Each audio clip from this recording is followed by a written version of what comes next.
Guys, I'm gonna eat sabaw. Pansit canton pala. Noodles pala. Di ko na alam sinasabi ko. Look lang taga.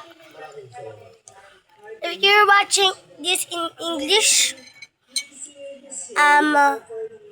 please, sorry, I'm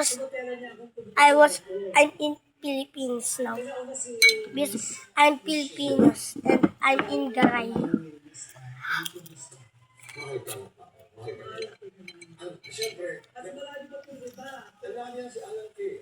I'm not tell you the lugar because you will gonna go to my house, aren't you?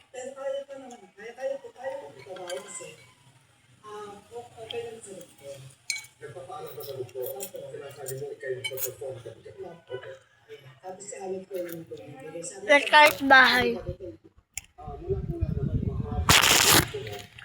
That's my kahit bahay. Sa kaibigan ko yan,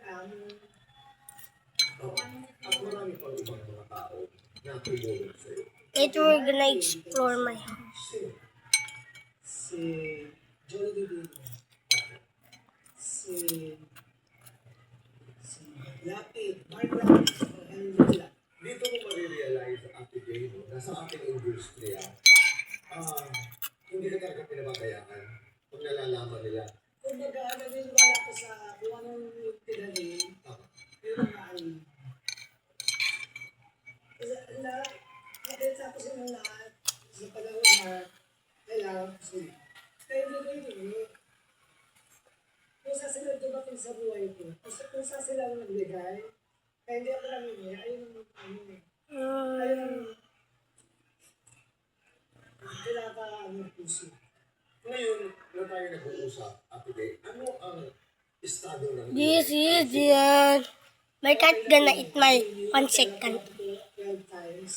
I'm gonna finish this. Kung anong susunod. Oo.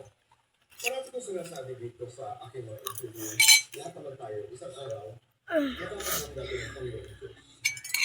At sasabihin niya, anak, ano ang pinakamabuting nagawa mo para sa akin? Anong sasabihin mo?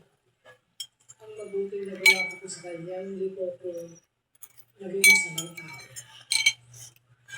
I'm going to check this out. Pakilala ko. Kaibigan ko. Paano ba? Pagbabayad ba kabutihan? Mga mabubuting Guys, I'm